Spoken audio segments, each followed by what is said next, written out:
think we're all back from our coffee break as well. Hope everyone had a nice little break.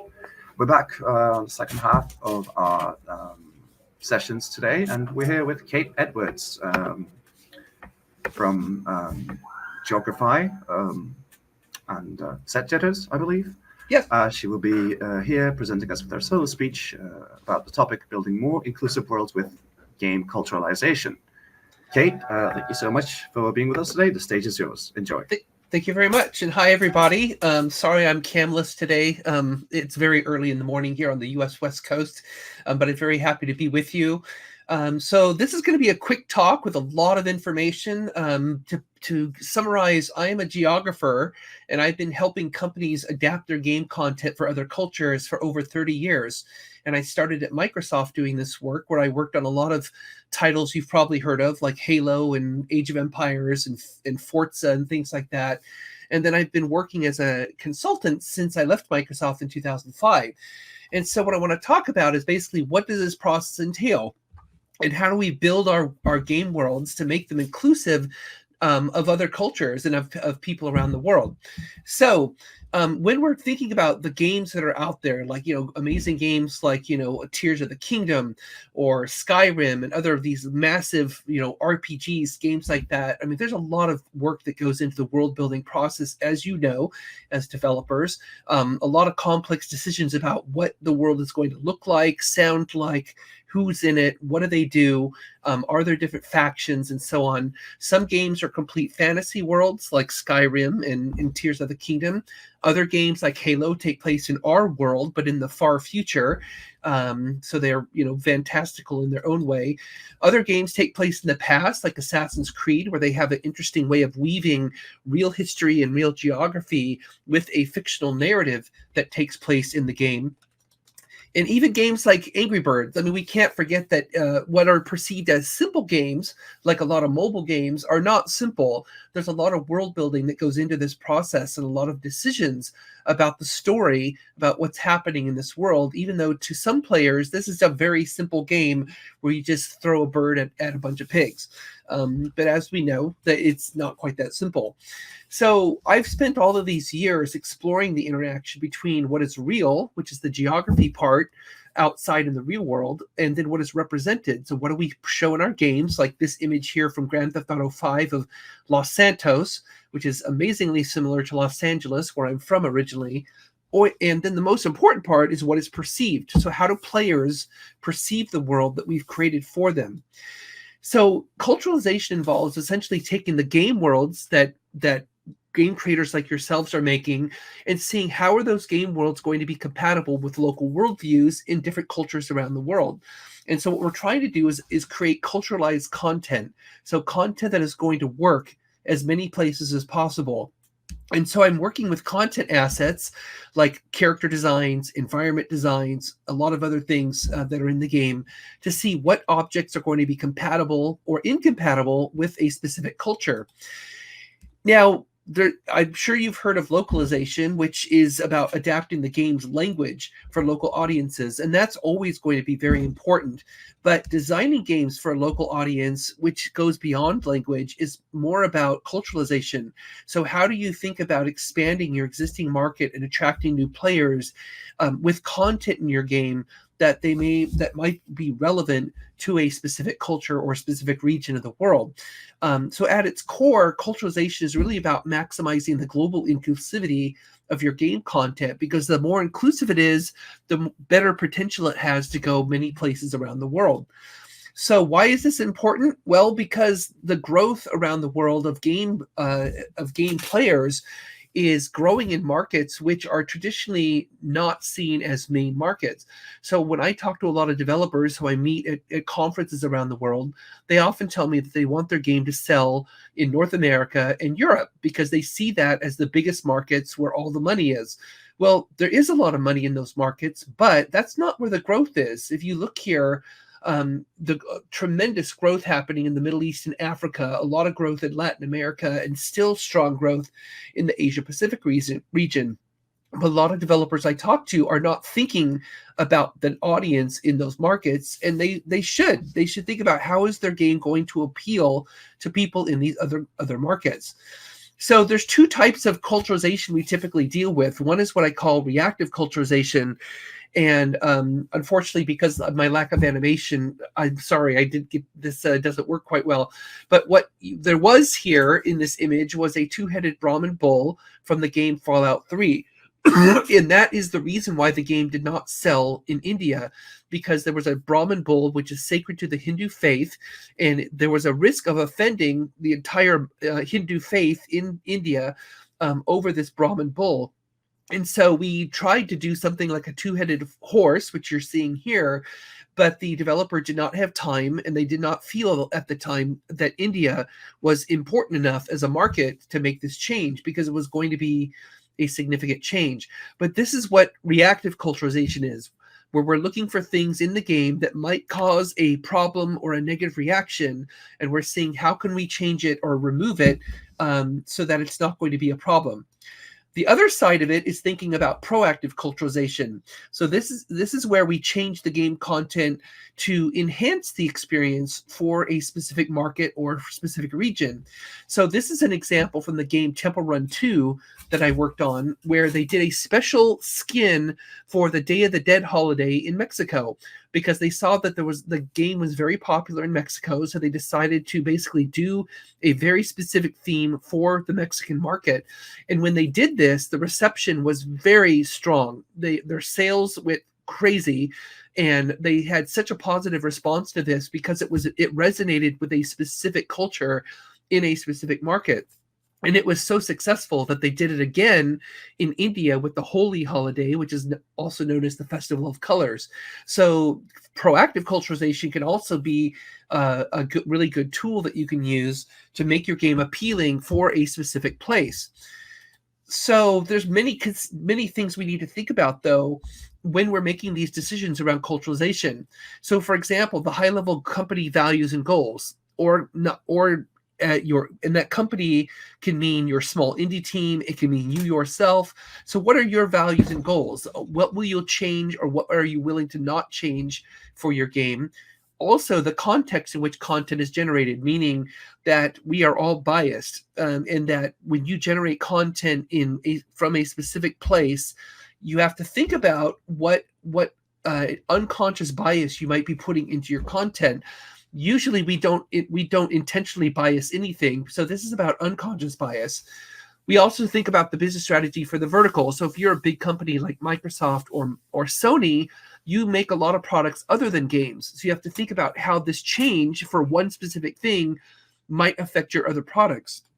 Also, the market strategy for a specific locale, because trying to sell a game in China, for example, is a lot different than Brazil or Saudi Arabia or Germany. Also, the market strategy for our specific game, because different game types like World of Warcraft are received differently in different markets. And then also the changing geopolitical, cultural, social, and legal factors, because we know that this world is a very, very dynamic place that changes very quickly. So we have to be very conscious of that. For example, when this happened last year, the invasion of Ukraine, a lot of game companies were caught off guard, and they did not know how to react. And because they had a lot of content that involved either Russia or Ukraine. And so a lot of companies were struggling to decide, what do we do? How do we react to this? And so, and this is becoming more and more an issue. I mean, we saw that again a couple of months ago with what's going on in Israel and Gaza Strip, that a lot of companies were trying to deal with this kind of issue again. So we have to be very aware of what's happening out in the world as our games are releasing. So now I often get asked, why is a geographer working in the game industry? And it's a fair question, but I think geographers are ideal for world building because we spend our time deconstructing the real world. So anything that you see out there in the real world, we study it, and then basically we show that study and we show that understanding in the form of a map. So any map, any piece of cartography you've ever seen is a world rebuilding exercise. So we look at all the phenomenon out in the world, and then we generalize it and we put it into a map, and we store that information in a geographic information system in which the different phenomenon out in the world, like elevation and topography, population, I mean, all these other things are considered to, each one is a layer. It's a thematic layer of data. And so when we make a map, we pick and choose which layers we're going to use to build the map.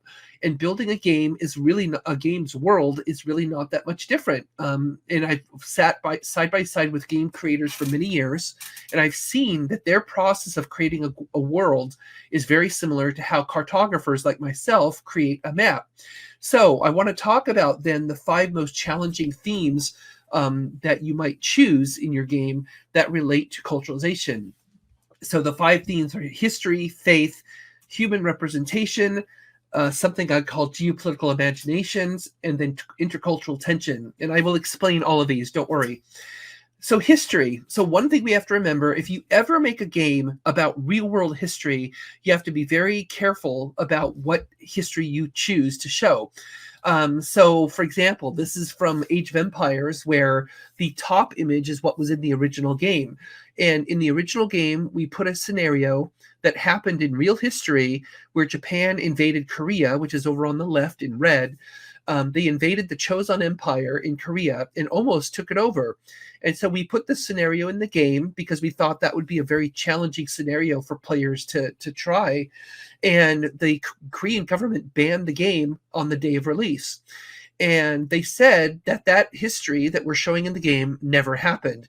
So in Korean history books, this version of history is not accurate. And so we had to decide what we were going to do because the Korean government would not let us release the game with this version of history. So we eventually decided, because of all those factors I just mentioned, the economic factors and everything, we concluded from market research that we really had to release this game in Korea, because Korea is a very popular gaming market. And RTS games, real-time strategy games, like Age of Empires, are very, very popular there. So what we decided to do was we released a patch only for Korean players where we changed history. So now, instead of Japan invading Korea, Korea is invading Japan, which never happened. So that was the cost of entering that market, was to actually change historical facts. And there's many examples of this happening in other media as well. Also faith, dealing with any kind of faith system or religious system, even fictional ones in the fantasy world, you have to be very careful about that, because we have to remember that the majority of cultures out there in the world base their expectations on religious beliefs. So, for example, in this game, Hitman 2, they actually had the main character go into the most sacred place of the Sikh faith in northern India, in Punjab, or in Amritsar, which is in Punjab state. And this is depicting the main character killing Sikhs inside their most sacred place, the Golden Temple in Amritsar, India. So that was very sensitive. A lot of people in the Sikh community were very upset about this, because this character is basically desecrating this very sacred place to them. And so that got a lot of backlash. Also things like this, where in the game Cameo, which is a complete fantasy world, there was a requirement to put grave markers on the side of the road. And the artist used a wooden cross as a marker for a grave site. And this didn't really work well, because in this universe where Cameo takes place, there is no Christianity. So why would a grave marker look like a wooden cross? And so we have to be very careful about the assumptions we make as creators when we're just creating things to fill out our game world, to not get too lazy about it and use something that we recognize, but it doesn't make sense for the game world that we're actually building. Human representation is a very big category that gets a lot of scrutiny and a lot of criticism today, because this is where people see a potential problem with a character based on their culture or their ethnicity or nationality or gender or other reasons as well. So for example, in Resident Evil 5, before the game came out, people saw these images here of this white character, this white male, shooting these black Africans in a village in Africa. And the developer said they didn't understand what the problem was, because if you look at the image on the right, these people are actually zombies. And so they said, well, why is this a problem if they're killing the zombies? Well, the problem is the racial dynamic, the ethnic dynamic that is being portrayed here of a white guy killing black people. That is an extremely sensitive topic in the United States. It's very sensitive in other countries as well. And so the developer did not realize that it was sensitive. The reason they did not realize it is because this game was made in Japan. And so this goes back to my point about unconscious bias, that sometimes we don't know what we don't know, and we have to be very careful about that when we make our games. So the Japanese developer, because they have not experienced this kind of diversity issue in their country, because Japan is 98% ethnic Japanese, it's just not an experience they've had. So they have to be more careful about doing their research and understanding what they're showing. Geopolitical imagination is when governments like to reinforce what they believe they own as far as territory in the real world. So, for example, this was a screen from Ninja Gaiden where you see that line that says country, region, and Taiwan. Well, previously, what that said was country, and it had the Taiwan flag, and then it said ROC, Republic of China, which is an alternate name for Taiwan. If you use the name ROC or Republic of China or show the Taiwan flag in China, you will instantly get banned by the Chinese government.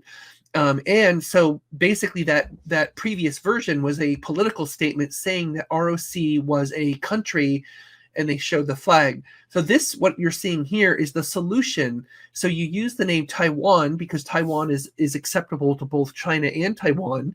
And then you take the flag away because you don't need that redundant information.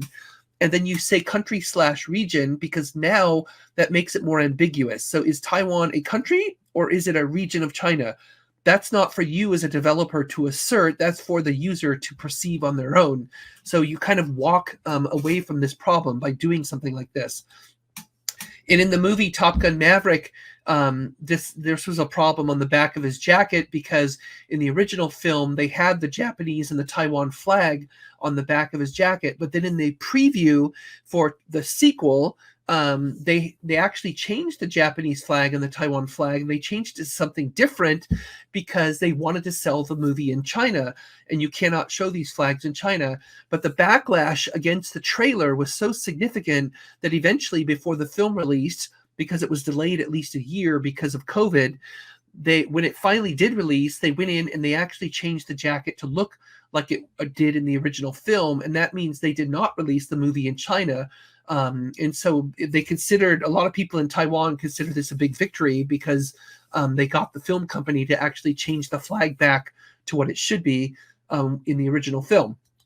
And this happens a lot outside of games as well. Like I've done a lot of work on maps for a lot of companies like Google, and we do something what we call domain tailoring. So you can see a version on the left, which is what most of the world sees. This is the area of northern India called Kashmir, which is disputed between India, Pakistan, and China. So most of the world sees the version on the left, which shows it as disputed. But in India, it's required by law that you have to show Kashmir as Indian territory. And if you don't show it that way, even in a game, even if the map shows up for 2 seconds in your game as like a locator map, your game can get banned because of this one issue.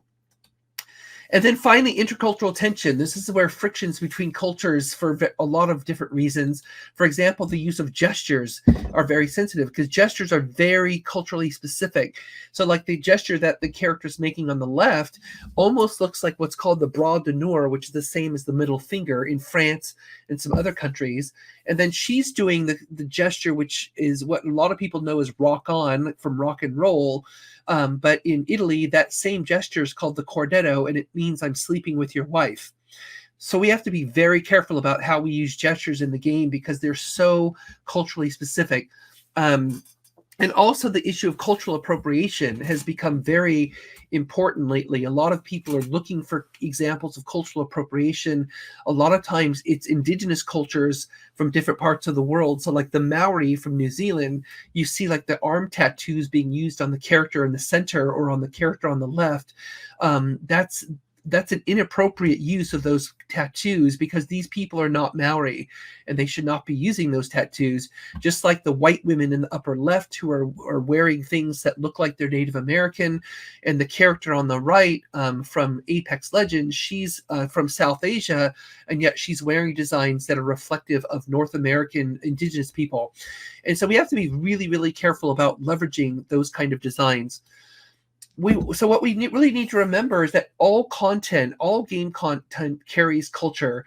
So the more diverse we have, who's the diverse developers who are creating the games, the more diverse the game content tends to be.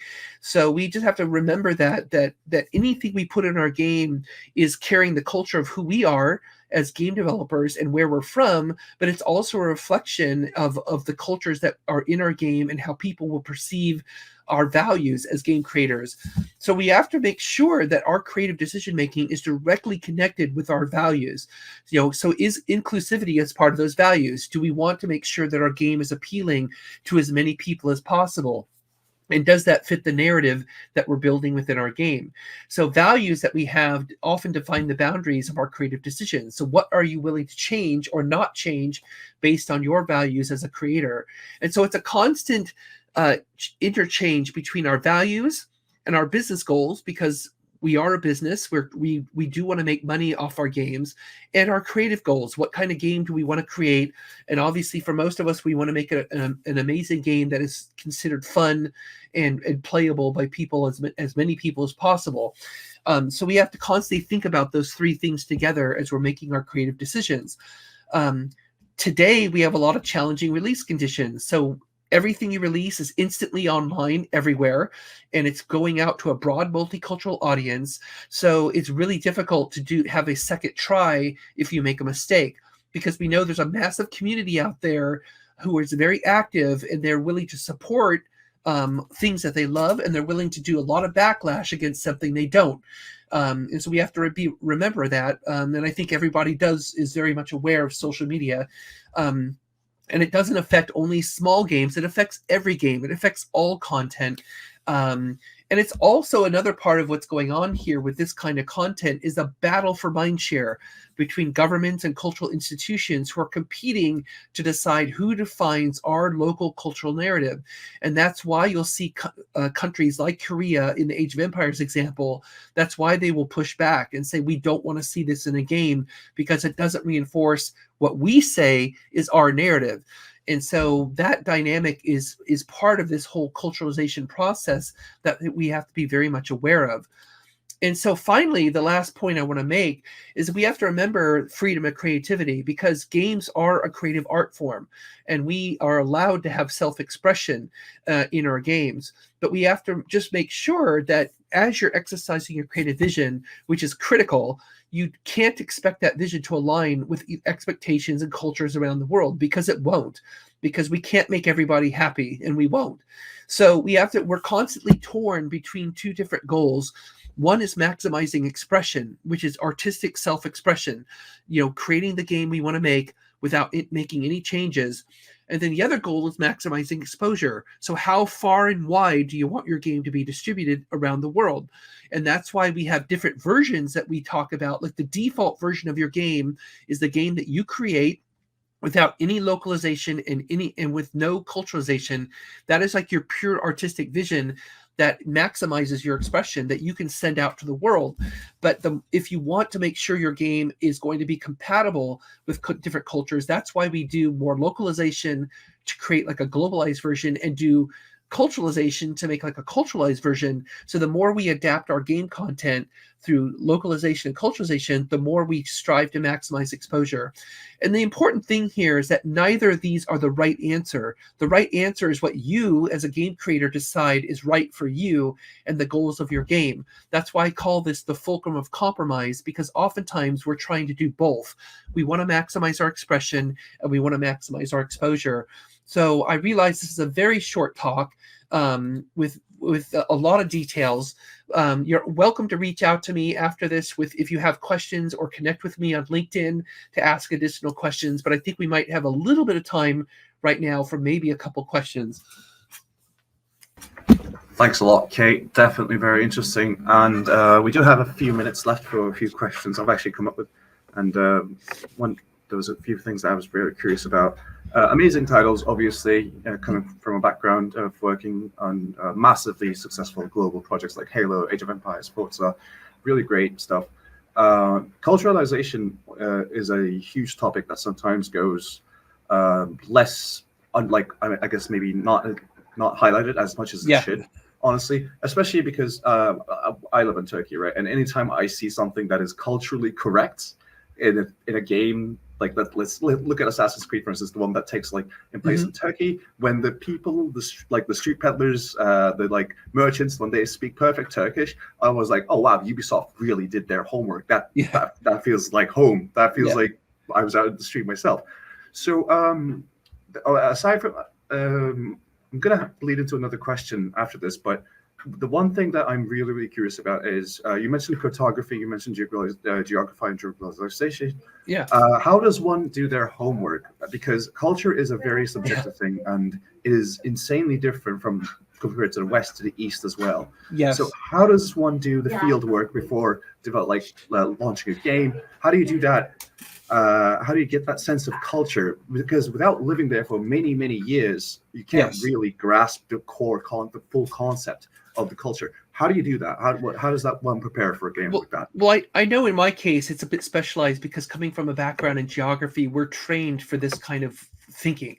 You know, the whole worldview and the framework we have for thinking about these issues, the market to market differences between different cultural aspects, is based on my foundation as a geographer. So I guess in that way, that gave me a great start in approaching this work, because when I started doing geography as a profession, I was not working in the game industry yet. So I had not intended to work in the game industry. It just kind of happened by a lot of circumstances. But I found that the way that I was trained and the knowledge that I have, because I do travel extensively, I have a massive network of people from all around the world, from different markets. So that kind of gave me a great starting point for a developer who doesn't have that experience or that background. What's really important is to at least allocate time to do your homework. I mean, you may not be able to travel to these places, but you can actually reach out to people in these places. You could reach out to academics at a university, for example, or reach out to people that you might know in your network. There's a lot of different ways today, especially since we're all so well connected, to reach out to people who could at least provide you what I would call the knee-jerk reaction. You know, they may not be an expert on anthropology or geography or some other topic, but they are from that culture, and you could show them your design and say, well, hey, we have a design, for example, that's based on perhaps older Turkish culture. We want to show it to somebody who's from that culture. That should not be a very difficult thing to do today, to find somebody from Turkey who can give you their gut reaction to what you're creating. But the most important part of all that is making sure you make the time to do it, which I think it is oftentimes the biggest challenge I see, is that people, because like you said, they're not even thinking about it, that it's a thing they need to ask. So I think having that awareness is half the problem. So when you think about your designs and the world you're building, and think about, you know, maybe we should be asking somebody, and a lot of it starts with the inspiration. What are you using in the real world for your inspiration, for the character, for a building, for whatever it might be? Because oftentimes, even if it's a complete fantasy world, it's based on something. You know, there was a creative starting point for the design, and you have to think about, so what were we using as creative starting point? Awesome. Yeah, especially reaching out to local academics. I guess the most optimal way to do this is to definitely find someone that has lived there for years and establish connections, and maybe work with a local partner, whether it be an academic, whether it be a local game studio, or someone that has lived there. Because otherwise, I feel like there's no way a game company, whether it be like a massive AAA giant like Microsoft or a local indie developer, you can't really get that authentic feeling of culture being reflected, and, you know, being able to emphasize with that area, with that region, with that people. Exactly. And the great thing is that a lot of the larger game companies today are taking the time to hire somebody specifically from that culture. For example, there's a lot of games that reflect indigenous cultures. They hire someone from that indigenous group to consult with them directly throughout the game process for that reason. And I think that is a trend, and I think that's basically going to be standard practice. Awesome. I think I have time, maybe 30 seconds for just a quick question. Yeah. You mentioned that you had to change history for StarCraft. Not StarCraft, geez, what am I saying? Age of Empires Yeah. in Korea. Because you say Korea, I think StarCraft, right? They're Exactly. amazing RTS games. Like when I imagine a Korean gamer, I just think of this like 9 million IQ StarCraft player just Zerg rushing me 30 seconds into the game and me getting absolutely demolished. Here's the thing. When obviously you guys had a success story with the Korean player base, but I'm sure there've been failed cases where you've done something and it's been culturally not well received or maybe caused some sort of backlash. Just like that hand gesture that meant like, oh, I slept with your wife in Italy. I would have never known that. And if I was like releasing a global game, I would have just said, oh, this is a rock on symbol. Let's just put this emote into the game. So this is maybe a bit more PR person's question, but I'm curious to get your insights on it as well. How does a game studio or an individual deal with that backlash if you mess up? Because it's a very small thing and it can be overlooked despite your best efforts. Yeah. How do you recover from that? Well, it's often really tough. That's why I brought up the social media component, because I think we really need to be conscious of that, because it's, as many people know, it's very tough to recover from that kind of backlash. I think what's very important, the most important thing you can do is you need to be making these creative decisions very intentionally. Don't just make decisions because, hey, well, I think it looks good and let's move on because we're under time pressure. I get that. I've been a part of that on many, many games. But the important thing is to make sure that when you're making a decision that you think might be potentially controversial, or if you're anticipating, well, we're going to use this from a specific culture, we're not sure if it's going to be okay or not, make sure that if you haven't done your homework, or even if you did and you reached a conclusion saying, okay, we think this is going to be okay, it's still wise to create basically your game plan early. Like, what's your PR plan if somebody questions your creative choice? What are you going to say? So you can, we call that rude Q&A. That's what they call it in PR circles. So basically you anticipate every rude question that's going to be asked of you about your creative decision, and you come up with the answers first. You can do that long before your game comes out. If you're deciding, we're going to put this in the game, we know it might be potentially controversial, but we're going to do it anyway because we believe it's the right thing for our game. There's nothing wrong with doing that. But make sure that you are ready to give an answer if somebody calls you out on it, and the answer needs to sound intelligent and not to say like, hey, well, we did it because we thought it was cool. That's not going to work. Yeah, that's a disastrous response, if any. Yeah.